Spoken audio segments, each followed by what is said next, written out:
In this tutorial, I'm going to show you how I created this looping animation using Adobe After Effects. All right, so here we are in a brand new project. First thing we're going to do is start a new composition. We're going to make this a 1920 by 1080, and we're going to make sure that our duration is about 15 seconds. That's a really nice length for a looping animation like this. Let's set this title to pre-comp, and we're ready to get started. So first thing we're going to do is we're going to go to Layer, New, and Shape Layer. All right, so what you can see is that this little rectangle right here got selected automatically with this little star already selected. So this is our shape tool.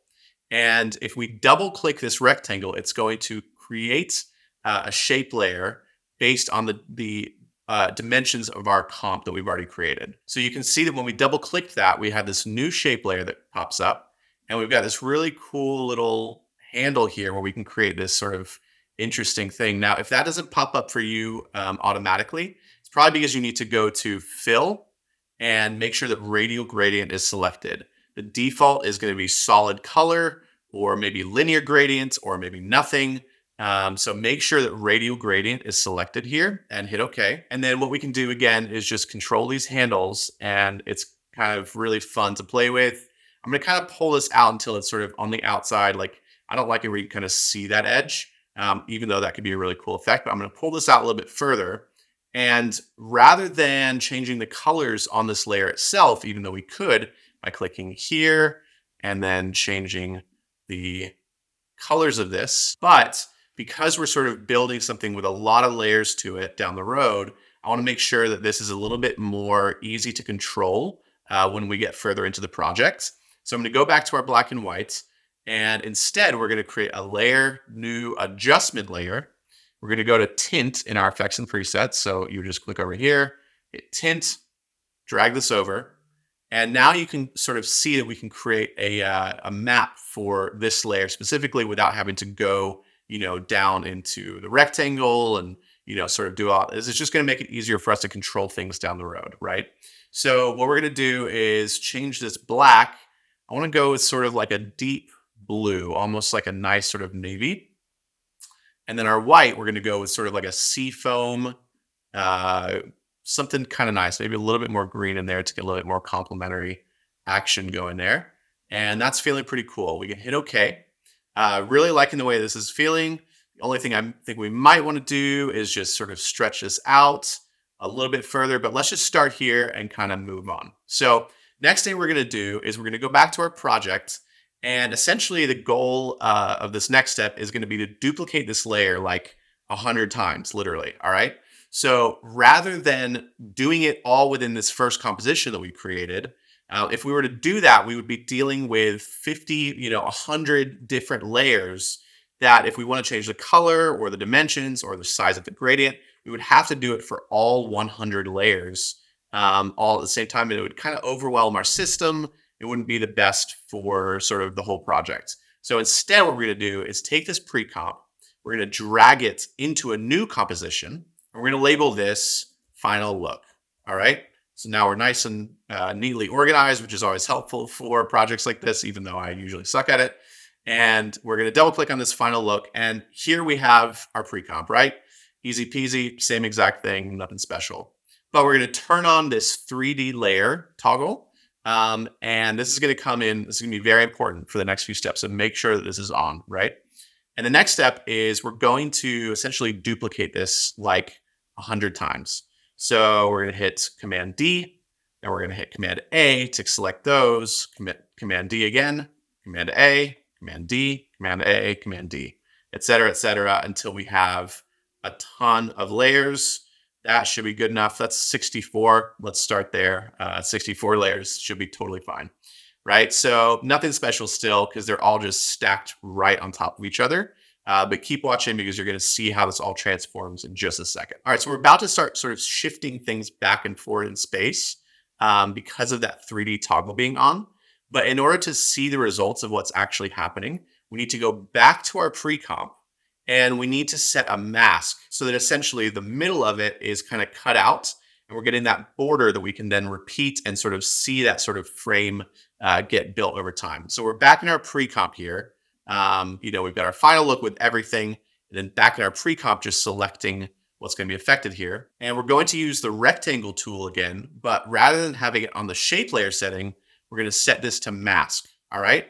Now, when we double click the rectangle layer, as long as shape layer is selected, when we double click this, you're going to see that this red kind of border comes around and this mask is created. Now, this mask, when we toggle it down, we can go into this mask expansion area, and you can see that this is essentially giving us more or less of that sort of border effect. But the border is on the outside instead of the inside, if that makes sense. So to fix that, we're going to hit inverted, and you can kind of see that we get that effect that we're going for. We get the sort of the first frame of our beautiful animation here. Now that that's there, I'm kind of wondering if we go to this rectangle and we adjust our gradient just a little bit more so we can see a little bit more of that nice, beautiful seafoam color right there. And then go back to our final look comp, and you can see that it gets affected because we just edited all these pre-comps that we duplicated. So hope you're tracking, but it'll make sense when you're in there, trust me. All right, now we're going to start shifting things back in space. Now, there's a couple ways we could do this. There's the hard way, which is kind of the manual way, which you would select all your layers that we just created, hit P on your keyboard to bring up the position properties, P for position. And we can do it by, typing in, let's say 450, or let's say 250, and then 500. It's basically variants of 250 here, and then 1,000, and then 1,250, and then 1,500, etc. And first of all, you can start to see this is going to be a really, really cool effect, and it's super, super easy to create. That is going to be a bit of a tedious thing to do for 64 layers or 32 layers, whatever we have here. So rather than doing that, I want to show you an alternative way, which is a really cool plugin from a company called AE Scripts. And I'll leave the link in the description, but it's an extension called Gritter 2. And so what we can do is select all of our pre-comps here, all of our layers, go to Window, Extensions, Gritter 2. I've already got it installed. And what this plugin allows us to do is essentially create that sort of stair-step effect, whether it's on X-axis or Y-axis or Z-axis. We can do that using this plugin with just a couple clicks instead of having to type it in manually, which is really cool. So what you want to do is get this cube icon selected, then go to XY. We're going to make sure that each of these is set to 1. So if this was set to 2 or 3, it would do it for every other layer, or 2 layers in a row, and then the next 2 would get it, and then the next 2 would get it, etc. If we have it set to 1, 1, this is going to be the best settings. Set spacing on X and Y to 0. And then we're going to take that same 250 number, right? We're just going to type it back in here. And you can see that we're getting that effect created all the way down for us. So you can see, look at that. We've got 1,500, 1,750, 2,000, 2,250, 52. I mean, it just goes on and on, for all of these layers that are created here, which is super cool. Now that we've got this made, I can see that we actually probably need to go even further. And have more layers. And so I'm going to hit Command A and duplicate these. Command A again. And we're going to run this one more time. All right. So we're just going to run that. And it's going to take a second because that is a lot of layers. 64 layers is quite a few layers. But now you can see all the way down to the bottom, if we toggle our position properties, that we have that going all the way down from 0 in Z space to 15,750 in just a couple clicks. That is amazing. Super, super grateful for this plugin. It's amazing. So there we go. Now you can kind of see we've got the beginning of this, right? Let's look at the problems. The problems are, A, it's not moving, right? That's obviously the biggest problem. B, we've got this big black space, and it's super obvious that this is just like an After Effects project, right? Doesn't feel fancy, doesn't feel smooth, it doesn't feel all the things we want it to feel. So what we're going to do is we're going to create a new solid. We're going to create it, we're just going to make it black because we're going to use that tint effect in a minute again, right? And we can scale this down. So we're going to hit S on our keyboard for scale, and we're going to scale this down right on top. Now it looks like we basically just did the same thing again. But what we can do is go to our pre-comp, go to that adjustment layer, And we can grab the tint and apply it here, and it's going to sort of match exactly, right? Still looks terrible because it's very hard. It's a very, hard fall off. Doesn't feel smooth. Doesn't feel like we're sort of traveling into this sort of infinite space, because in real life you have depth. The further you go and the further things are away from you, the more blurry they get, right? So to fix that, we're going to use a blur. Now you can use a bunch of different blurs, but we're going to use Gaussian blur. And we're just going to kind of like bring this up until it feels good. I'm guessing it's going to be probably somewhere in the realm of like 50 or something like that. But it's still not affecting things, which the problem there is that we have this repeat edge pixels. We need to turn that off, and then you're going to start to see that it gets a little softer. So keep scaling this up now. All right, turns out we need to do like extreme measures, like 500. Go 500 though, you can kind of see that there's something behind that. So we're going to bring that back down. 250 is feeling really nice. That's super nice. Maybe 200. Yeah, I like it maybe 300. So that's feeling super smooth. It kind of feels like it's kind of baked into the space of this. And then we might just go a little bit smaller. That's the only thing I'm thinking, just so that we can kind of cover up that black. All right, that's feeling pretty good. Only other thing I can see is we might want to untoggle this and make the y-axis a little bit shorter, just so that the corners kind of connect. You can kind of see these leading lines. I want those corners to connect. All right, so, well, you know what? If we zoom in, we're still seeing that. And so I want to go back to this and make that a little bit more solid. All right, so that's feeling pretty cool. Now, next step is going to be to bring some animation to this. And we're going to do that by creating a camera, right? So rather than animating all of these, if we animated all of these and changed the position, it would be insane. Our computer probably wouldn't, it would just explode. But we can go to new camera. And what we're going to do is we're actually going to put it right below that black solid that we just created, right? Now, everything kind of broke right here because we need to change these settings. But we're going to go ahead and change the focal length to like 35. So think about like a 35 millimeter lens on your camera. That's essentially what you're creating when you do this. Now, that's still way too much. And you can see here that the layers are just going absolutely nuts. That could be because of the position. So what we can do here is go to our views and go to two views. And then we can change this over here to be a little bit easier to sort of work with. We're going to go with top. And what that does is it basically puts us at a bird's eye view above the entire project, right? Super, super helpful.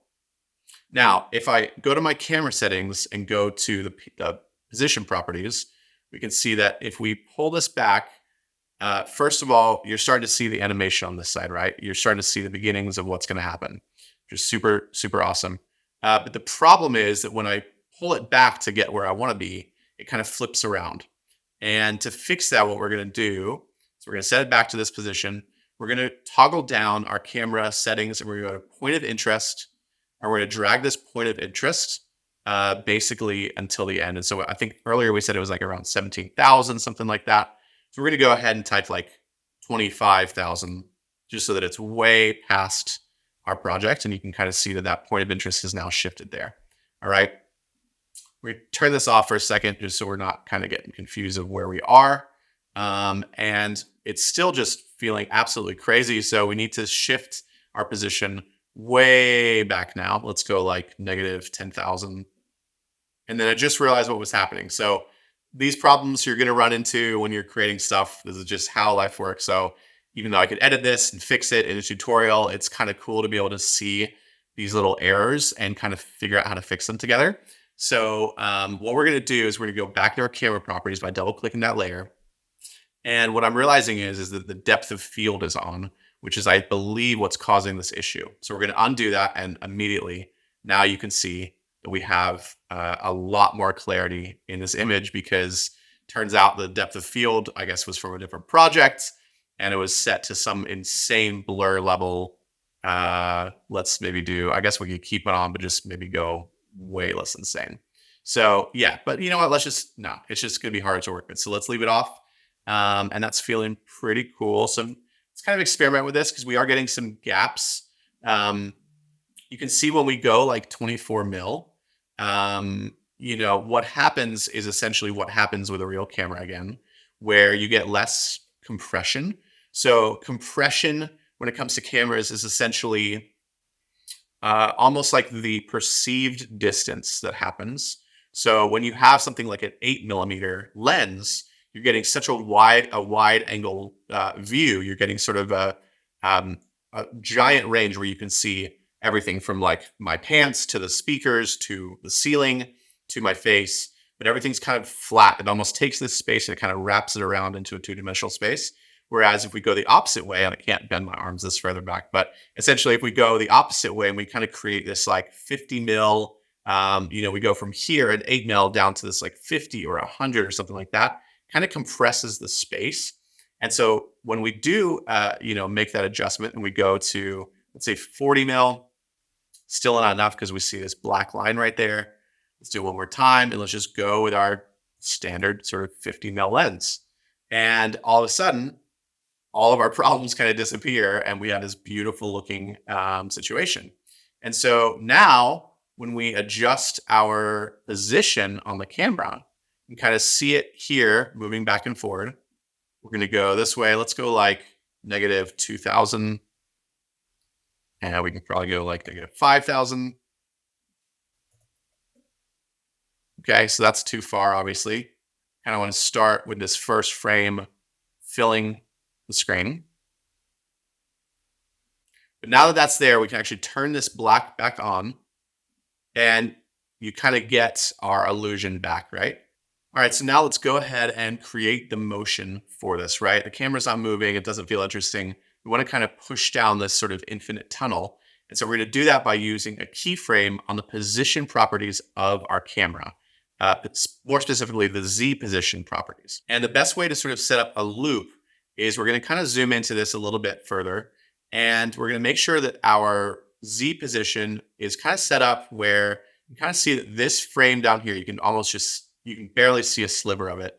We're going to set it up until it's basically right, until it's basically just invisible. So we're going to go to like 1450, right? Okay, perfect, right there. That's gonna be our first position. And then essentially what we're gonna do is we're gonna push the camera down further, but we're gonna make sure that that same sort of landing point is happening on our next frame or on our next keyframe. So that when we loop this, it kind of like makes sense and it kind of meets, So what we're gonna do is we're just gonna keep pushing this by shifting our animation down here. You probably even go to like just an even number and go to like 950 or something like that. And that's making sense. The only thing that's happening, as you can see, is that the blue is kind of getting a little bit small now that we're pushing past that. So I'm wondering if we could actually put this under the camera and turn on the 3D here. Nope, that's messing us up. So we're gonna go back on top and turn that off. And what we're gonna do is just scale this up.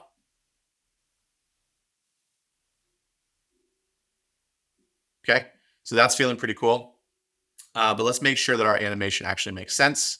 The speed is going to be crazy here because we've set our position quite a bit further ahead, but with only 2 seconds difference in our timeline. So I'm going to take this keyframe, move it to the very end, and what we're going to do is essentially just hit play and see how this animation feels. Now it takes a second to render because it's dealing with a lot of files, a lot of frames, so we can change our resolution, our playback resolution to third, because we don't really need to see a ton of details. We're basically just focused on the loop of this, animation. So again, go to the end of your timeline. We're going to hit play and you can see that there's a pretty big jump there. And it's because we didn't pay attention to that last frame. So let's go ahead and sort of slide this down right to the exact sort of place that we had it in the first frame. Hit play again. And let's see. Looks like we kind of go jumpy. Does that make sense? Like that last frame kind of jumps into the next one. And so that means we need to come back a little bit. Let's go to like 10. Be like 1035 or 1050. And look at that. That's beautiful. So just like that, I mean, you can barely see it anymore. And 1050 makes sense as an end frame because when you think about the fact that our layers are spread apart 250 pixels each, and we're ending on a number 1050, and we're starting on the number negative 1450, kind of makes sense that math would work out. So kind of be thinking about those, like when you're like looking for those like sort of fine tuning things, be thinking about how you've spaced your layers in the past.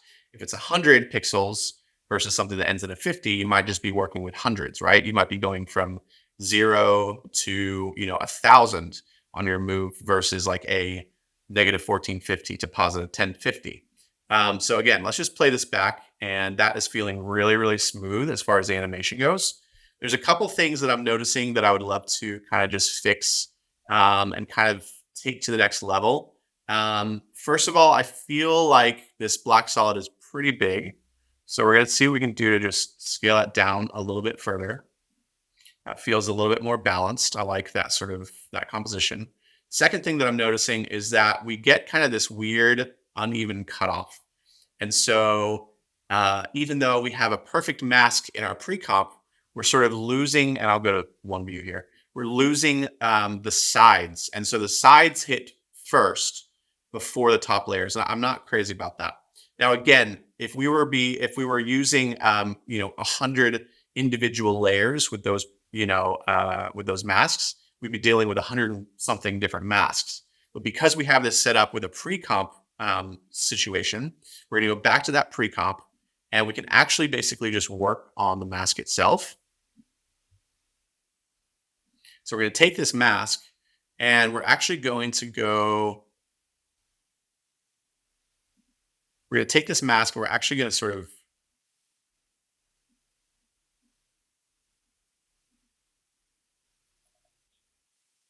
So what we can do is go into this mask, and we're going to double click. We're going to take this mask. We're going to take this mask, and we're going to hit this shape button right here. Right now we're at negative 960 and 960, which makes sense. It's an even number. I want to just play with this, and we're kind of going to go sort of equal on this, but I'm guessing it's about 100 pixels. So let's go 860, negative 860, and then let's hit that again and make sure that the other side is the same. So 860, that's probably too much. But if we go back to our final look comp, you can kind of see how that's going to start affecting things. So if we're in the middle of this, you can now see that we have a little bit closer. There's a little bit more of like a corner happening, but it's too far, right? We've brought the sides in too far. So now the top and bottom are hitting before the sides, which I don't love either. So let's go back and let's fix that again. We go back to our pre-comp, and we're just going to split the difference, positive 885.